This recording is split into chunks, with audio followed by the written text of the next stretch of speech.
saw this video of Marcus Rogers the other day, and what he said was impactful. It was very powerful and it was filled by the power of the Holy Spirit. And I want to play it with you guys, and then we'll discuss it when I get back. A lot of people have views on Marcus, and I used to have some views on him as well. But the more that I got to listening to him, the more I really started to resonate with what he was saying, guys.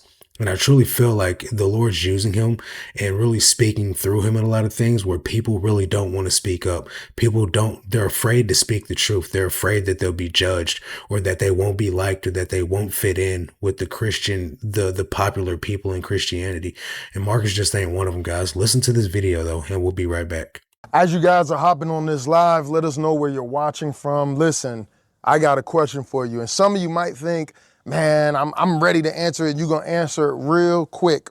But I want you to think about what I'm saying, and I want you to pray about this. And this isn't to beat anybody up or anything like that. I just really want you to think about this on a deep level, pray about this, and just in hopes that this is just going to take you deeper in your walk with Christ. Now, are you truly a follower of Jesus Christ, or are you just a fan? Because there's a lot of people who say that they're Christian, but guess what? They are simply fans of God's work. God, I like the fact that you do miracles. I like the fact that when I need you, I could call you. I like the fact that when I'm in trouble, I could pray and you can change my situation, right? I'm a fan of your work. I'm a fan of your church. I'm a fan of your preachers and your influencers and the people that you use. And I go to every conference and I love going to church.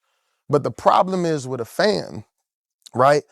When Michael Jordan was playing and D Rose was playing, I was really a fan. Like I was invested with the Chicago Bulls. I could tell you everybody who was playing. But guess what? We start hitting a couple of years where we was kind of losing for a while. It's like, man, I'm not really following the team anymore. I can't tell you all the stats. I can't tell you everybody who's playing, right? And so that's the difference between a fan and a follower. When Jesus was doing miracles, signs, and wonders, he had thousands of people following him, singing his praises, right? The apostles walking around like, yeah, I'm with Jesus. That's my guy. You see, I'm his right-hand man. They was proud to be seen with Jesus when he was turning water to wine. They was proud to be seen with Jesus, right, when he was walking on water, when he was healing the sick. But then when it came time for Jesus to go to the cross, all those thousands that was following him, they disappeared. Even the apostles disappeared because, see, in their mind, they was looking for Jesus to come as this Messiah like King David. They thought he was going to overthrow, the Roman Empire, and they was going to take over and be on top. When they saw that Jesus' plans didn't line up with what they had in mind, all of a sudden it's like, oh, hold up. I was a fan of what you're doing, but I'm not really feeling where you're taking this right now. So I don't know if I really want to follow you like that. And then when they saw what was happening to Jesus, and they saw what it was going to cost Jesus. Remember, Peter pulled out the sword because he was ready to fight. He was like, man, this is it. This is the moment. It's time to fight. We about to take over right now. We about to set it off right now. But when he saw that Jesus went away quietly, his tune changed. And when he saw how they beat Jesus, and when he saw how they whipped him, he was in the cut. And they say, are you with Jesus? He said, no. No, I don't know him. Hey, yo, chill out. Hey, bro, stop lying. No, I don't know him like that, right? Think about that. And he followed close enough to watch what was happening to Jesus, to see Jesus get beat, to see Jesus get abused and persecuted and whipped. He was close enough to see, but far enough to not be affected. And that's most people's Christianity. I'm close enough where I could tell you things about God. I'm close enough where I can rattle off a couple of Bible verses. I'm close enough, yeah, I go to church, I go through the motions. I'm close enough to see and observe, but not close enough to really know and be affected and be transformed. This is why God is going to tell so many people, depart from me, I never knew you. Now you might say, man, that's not me. I'm with Jesus. I'm proud to say I'm a Christian. Yeah, but remember, my sheep know my voice. When God calls you to do something that you don't want to do, when he calls you to do something that you don't like, something that goes against your feelings, something that goes against your flesh, something that goes against your emotions, are you truly a follower? My sheep know my voice. They're going to follow when I call. Or are you just a fan? Let me give you an example. He's calling you in the middle of the night saying, wake up, pray. Man, I'm going to go back to sleep. He's telling you, hey, forgive your mom, forgive your dad, forgive that person who hurt you. Ah, man, remember the apostles saw Jesus do all these miracles, like supernatural things. And then when he told them to forgive 70 times seven, what did they say? Oh, increase our faith. How can this be? This is too hard. That shows you that people can be spiritual, right? And not really be mature biblically. You see all this supernatural, you see the miracles, but it's still hard for you to bring your flesh under subjection. If you can't bring your flesh under subjection, you're just a fan. And I'm not saying you got to be perfect, but I mean, if you just think you could follow Jesus and just do whatever you want to do and you don't got to submit and you don't got to listen, Jesus said, take up your cross and follow me. He who does not take up his cross is not worthy of me.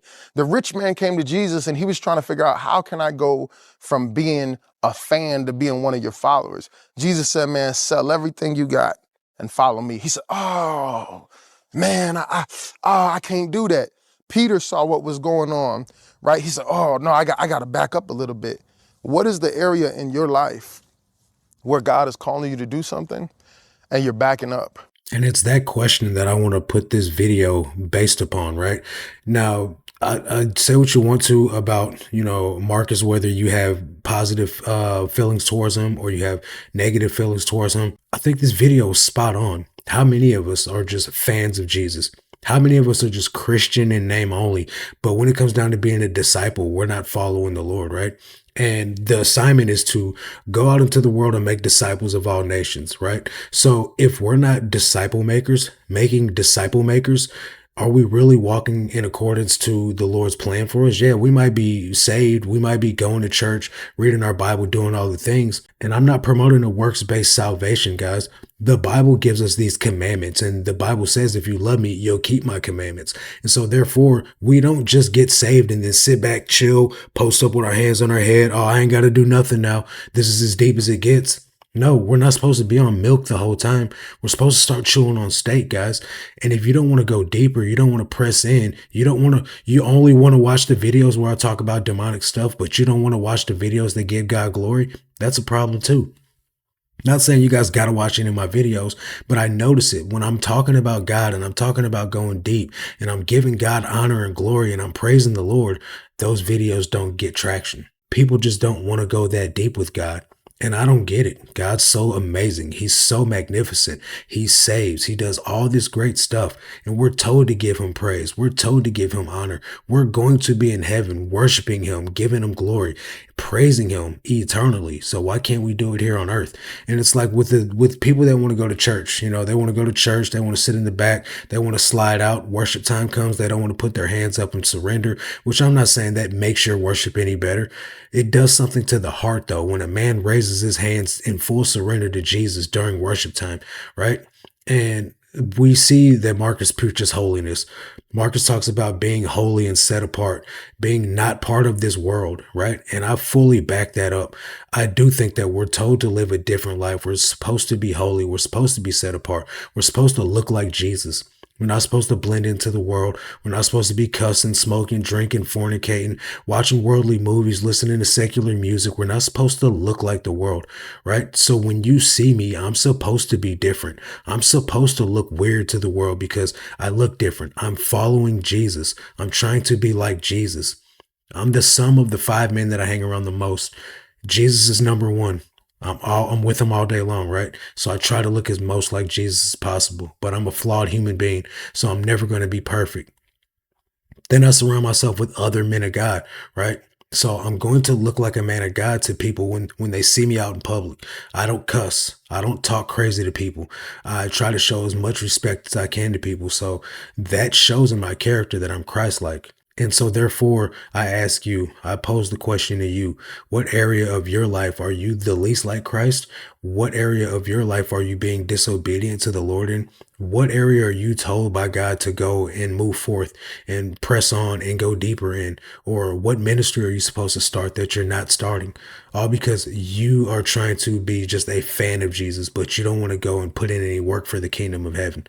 This isn't to condemn anyone, But I know men of God that are good people. They got great hearts. But when it comes down to ministry, or when it comes down to going deeper for the faith, when it comes down to being disciple makers of Christ, they're kind of on the fringes. They're comfortable where they are. And I'm here to just push back on that a little bit. I'm here to encourage you. Men of God, go deeper. Men of God, lead your families. Men of God, do something that helps the ministry flourish.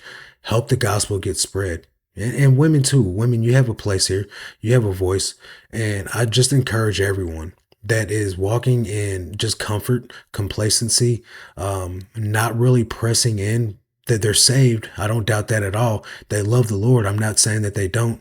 But when it comes down to going deeper, they found themselves complacent. They found themselves comfortable just being a fan of Jesus instead of a follower of Jesus, instead of a disciple of Jesus, which those are two different things. Being a Christian is not the same thing as being a disciple. So I encourage you guys, become a disciple today and go further with Jesus. Go deeper with Jesus and really let the Lord use you in your walk with Christ. That's going to do it for this one. I'll catch you guys on the next one. Until then, God bless.